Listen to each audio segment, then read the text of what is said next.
ನಮ್ಮಪ್ಪ ಮಾದಪ್ಪನ ಬೆಡ್ತಲ್ಲಿ ಇನ್ನು ನನ್ನ ಮಗನೇನ ಅಂದ್ಬಿಟ್ಟ. ನನ್ನ ತಮ್ಮದಿರು ಹಾಕೊಂಡು ಚೆನ್ನಾಗಿ ಹೊಡೆದ್ರು. ನನ್ನ ಜೀವನದ ಕಥೆ ಹೇಳ್ತೀನಿ ಬರೀ ಅಂದೆ. ಅಣ್ಣ ಬೇಡ ಕಣ, ಇದು ಒಂದು ಹುಡುಗಿ ಮೇಲೆ ಬರೆದಿರ ಹಾಡು, ಯಾರು ಏನಾರು ಅನ್ಕೋತಾರೆ, ಬೇಡ ನೀ ಬರಿಯಪ್ಪ. ರಾತ್ರಿ ನಾ ಕೂತ್ಕೊಂಡು ಕತೆ ಮಾಡ್ತೀನಿ. ಅಷ್ಟೇ ಹೇಳಿದ್ದು ಅವರಿಗೆ. ಹಗಲಲ್ಲೂ ನಿನದೇ ಧ್ಯಾನ, ಇರುಳಲ್ಲೂ ನಿನ ಗುಣಗಾನ. ಮಾದಪ್ಪನ ಬೆಡ್ತಲ್ಲಿ ನಾ ಕಣ್ಣೀರು ಹಾಕಿದ್ರು. ಬರಿದಾದ ಬಾಳಲ್ಲಿ ಬರಬಾರದೆ, ನಿನ್ನ ನಂಬಿದ್ದೀನಿ ಮಾದೇವ. ಊರೇ ಕಾಣಾಗುತ್ತದೆ, ಕಾಡೇ ಊರಾಗುತ್ತದೆ, ಸಿದ್ದಯ್ಯ ಸ್ವಾಮಿ ಬನ್ನಿ. ಮಾದೇಶ್ವರ ದಯಬಾರದೆ, ಬರಿದಾದ ಬಾಳಲ್ಲಿ ಬರಬಾರದೆ, ನೀನಿಲ್ಲದೆ ನನಗೆ ಬದುಕೆಲ್ಲಿದೆ. ಸರ್, ಈಗ ಮಲೆ ಮಹದೇಶ್ವರನ ದಯಬಾರದೆ ಹಾಡು ಸುಮಾರು ವ್ಯೂಸ್ ಬಂತು. ಅದು ನಾನು ಫಸ್ಟ್ ಟೈಮ್ ಕೇಳಿದಾಗ ನನಗೆ ಕಾನ್ಸಂಟ್ರೇಷನ್ ಎಲ್ಲ ಹಾಡು ಮೇಲೆ ಹೋಯ್ತು. ಅತಿಯಾದ ದುಃಖ ನಮ್ಮಲ್ಲಿದೆ, ನಮಗೆ ಗೊತ್ತಿರಲ್ಲ. ಅತಿಯಾದ ಭಕ್ತಿನೂ ಕೂಡ ನಮ್ಮಲ್ಲಿದೆ ಅನ್ನೋದು ನನಗೆ ಅವತ್ತು ಕಾಣಿಸ್ತು. ನೀವು ಈ ಹಾಡು ಹಾಡುವಾಗ ನಿಮಗೆ ಹೇಗೆ ಮೈಗೂಡಿಸ್ಕೊಂಡಿದ್ರಿ? ಒಂದು ಅತಿಯಾದ ದುಃಖ ಇತ್ತಾ ಅಥವಾ ಭಕ್ತಿ ಇತ್ತಾ? ಯಾವ ರೀತಿ ಇದು?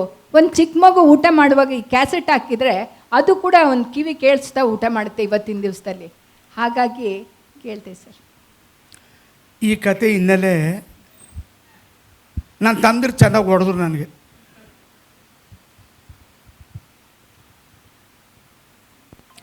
ನಮ್ಮಪ್ಪ ಮಾದಪ್ಪನ ಬೆಡ್ತಲ್ಲಿ ಇನ್ನು ನನ್ನ ಮಗನೇನ ಅಂದ್ಬಿಟ್ಟ. ನನ್ನ ತಮ್ಮದಿರು ಹಾಕೊಂಡು ಚೆನ್ನಾಗಿ ಹೊಡೆದ್ರು.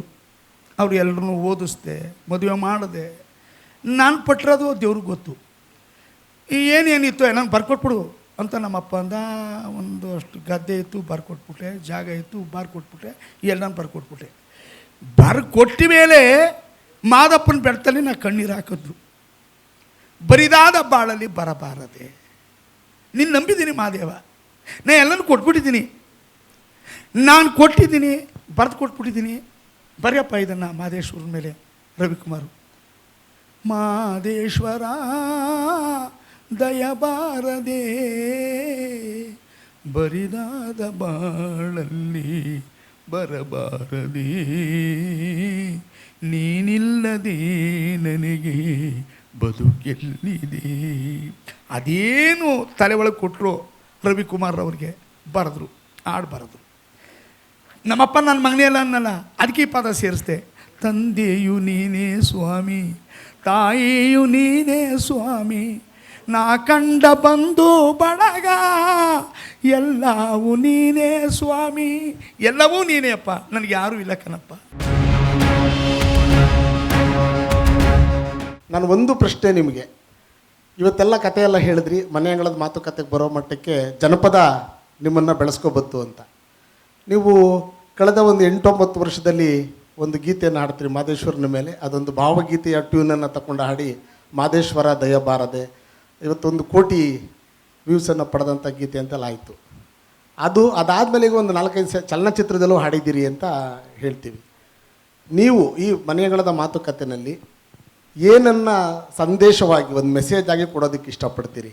ಅಂದರೆ ಜನಪದವನ್ನು ಅಪ್ಕೊಂಡದಕ್ಕೆ ನಿಮಗೆ ಈ ಖ್ಯಾತಿ ಬತ್ತು ಅಂತೀರಾ, ಅಥವಾ ಜನಪ್ರಿಯ ಗೀತೆಗಳನ್ನು ಹಾಡಿದ್ದಕ್ಕೆ ಅದು ಖ್ಯಾತಿ ಬತ್ತು ಅಂತ ಹೇಳೋದಕ್ಕೆ ಇಷ್ಟಪಡ್ತೀರಿ?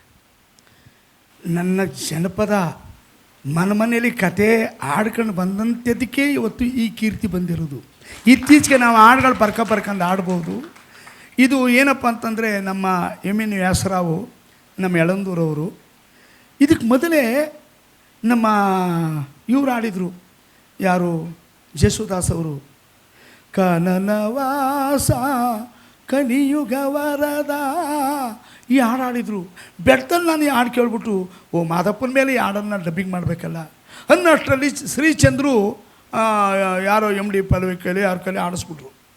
ಕನನವಾಸ ಮಲೆ ಮಾದೇಶ ಹಾಡ್ಬಿಟ್ರೆ ಈ ಹಾಡು ನಮ್ಮ ಚಾಮರಾಜನಗರದಲ್ಲಿ ನಮ್ಮ ರವಿಕುಮಾರು ಈ ಹಾಡನ್ನ, ಇದು ಭಾವಗೀತೆ. ನೀನಿಲ್ಲದೆ ನನಗೇನಿದೆ, 2 ಸಲ ಹಾಡಿದ್ರು. ಓ, ಈ ಹಾಡು ಕೈ ತಪ್ಪಿಬಿಡ್ತಾನೆ, ಹಂಗೆ ಈ ಹಾಡು ಕೈ ತಪ್ಪಿಬಿಡ್ತದೆ, ಇದು ರಾಗ ಚೆನ್ನಾಗಿದೆ. ಹಾಗಾಗಿ ರವಿ, ಈ ಹಾಡಿಗೆ ಬರೆಯಪ್ಪ, ನನ್ನ ಜೀವನದ ಕಥೆ ಹೇಳ್ತೀನಿ ಬರಿ ಎಂದೆ. ಅಣ್ಣ ಬೇಡ ಕಣ, ಇದು ಒಂದು ಹುಡುಗಿ ಮೇಲೆ ಬರೆದಿರೋ ಹಾಡು, ಯಾರು ಏನಾರು ಒಂದು ಕಥೆ ಬೇಡ, ನೀ ಬರಿಯಪ್ಪ, ನನ್ನ ಜೀವನದ ಕಥೆನೇ ಬರಿ. ನಾನು ಎದ್ದು ಕೂಡಲೇ ಕೈ ಕಾಲು ಮುಖ ತೊಳೆದು ಈ ಬೂತಿ ಹಾಕೋ ತನಕ ಒಂದು ಗುಡ್ಡು ನೀರನ್ನೂ ಕುಡಿಯಲ್ಲ. ರಾತ್ರಿ ನಾ ಕೂತ್ಕೊಂಡು ಕತೆ ಮಾಡ್ತೀನಿ. ಅಷ್ಟೇ ಹೇಳಿದ್ದು ಅವರಿಗೆ.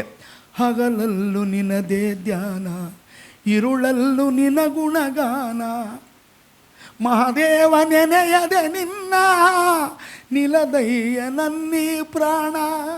ನೋಡಿ, ಆ ಸಾಹಿತ್ಯ ಅವ್ರು ಏನು ಬರೆದಿದ್ರು, ನೀನಿಲ್ಲದೆ ನನಗೇನಿದೆ ಅಂತಕ್ಕಂಥ ಹಾಡು ಇವತ್ತು ಮಹದೇಶ್ವರನ ಮೇಲೆ ಹಾಡಾಡಿ ಈ ಹಾಡನ್ನು ಬರೆದು ಇವತ್ತು ಕೋಟಿ ದುಡ್ಡು ಮಾಡ್ಕೊಂಡ್ರು. ಮಹಾದೇವ ಯಾರ್ಯಾರು ಕೊಡಬೇಕು ಅವ್ರವ್ರು ಕೊಟ್ಟವನೇ, ನನಗೇನು ಕೊಡಬೇಕು ಅದು ನನಗೂ ಕೊಟ್ಟವನೇ. ಇದಿಷ್ಟೇ ನನ್ನಲ್ಲಿ ಸ್ವಾಮಿ, ಇನ್ನೇನೂ ಇಲ್ಲ.